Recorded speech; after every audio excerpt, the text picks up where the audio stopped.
I'm Marin. I am broken, but I'm not defeated.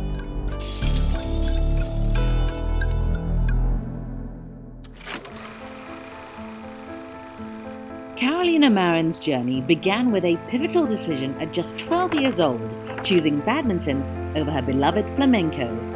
A decision that would eventually lead her to the pinnacle of sporting success.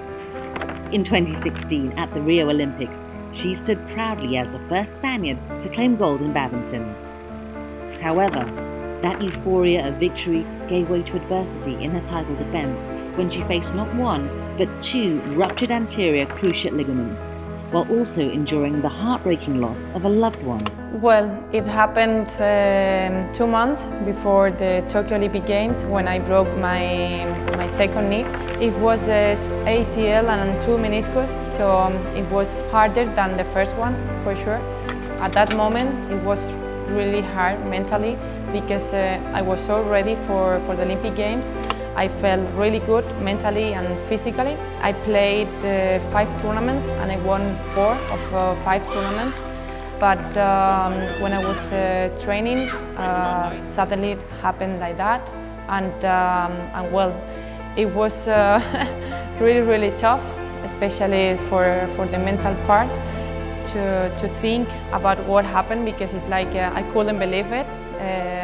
2 years before I broke my first knee, and then the year after I lost my dad. So it was like, oh my God, all the hard moments is coming to me.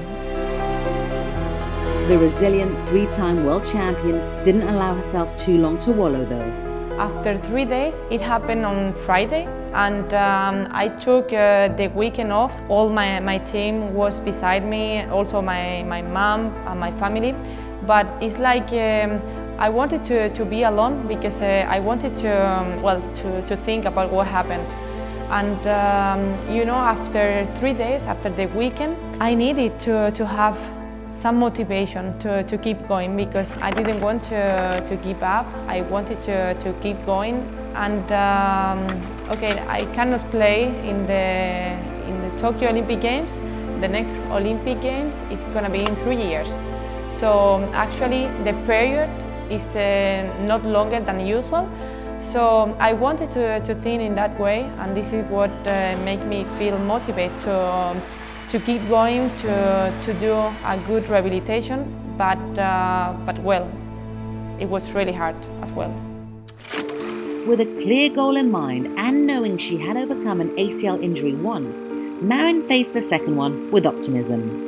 However, when the recovery process didn't unfold as swiftly as hoped, the Spaniard was forced to step back and listen to her body.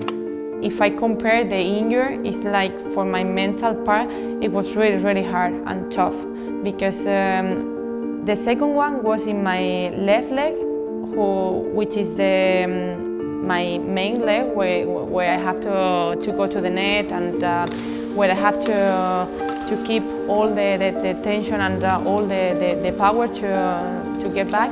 It's like, okay, the legs are different, you cannot compare, you have to accept that.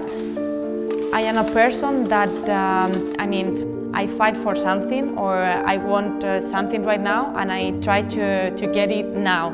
So when I was injured, it's like, okay, I cannot rush, I mean, I cannot go farther, because, you know, if I want to go 2 steps forward, it's like, okay, my knee say, hey, you need to stop, and then I have to come back again, so I have to go slowly.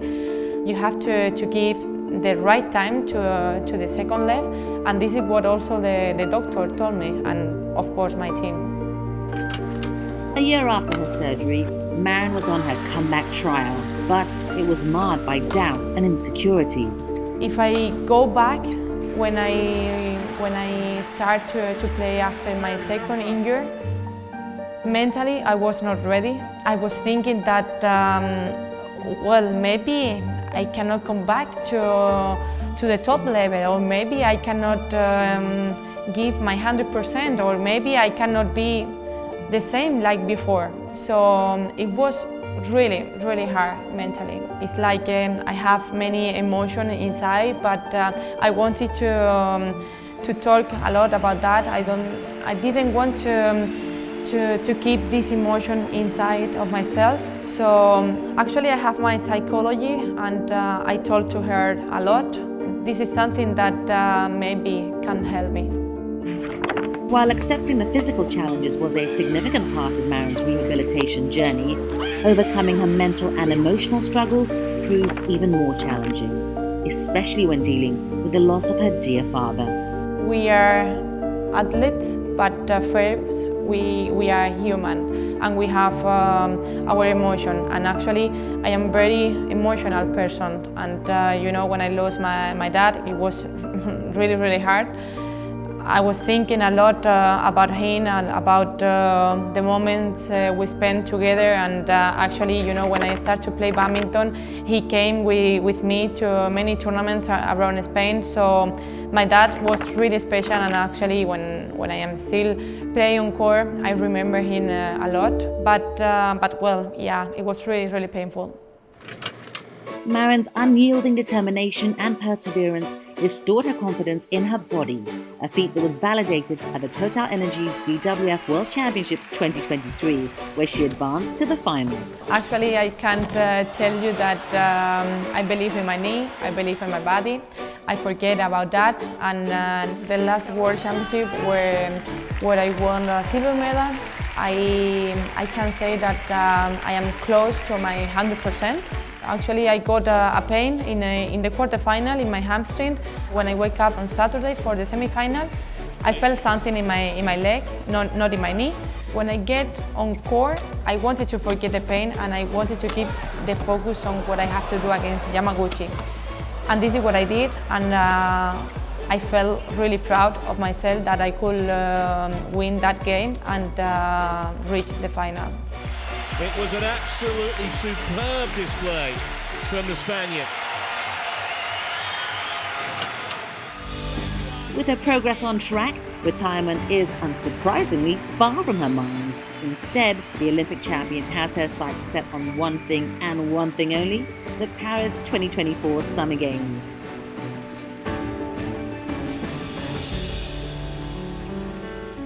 It was a tough way to come back, but finally I'm here, and I think that all my opponents know that Carolina Marin is back.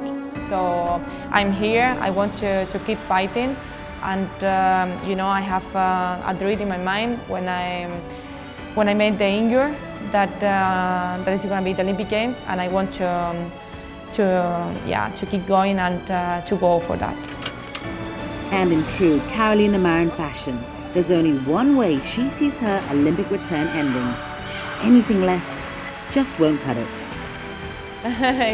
You know, silver medal is not enough for me, and I will go for the gold for sure.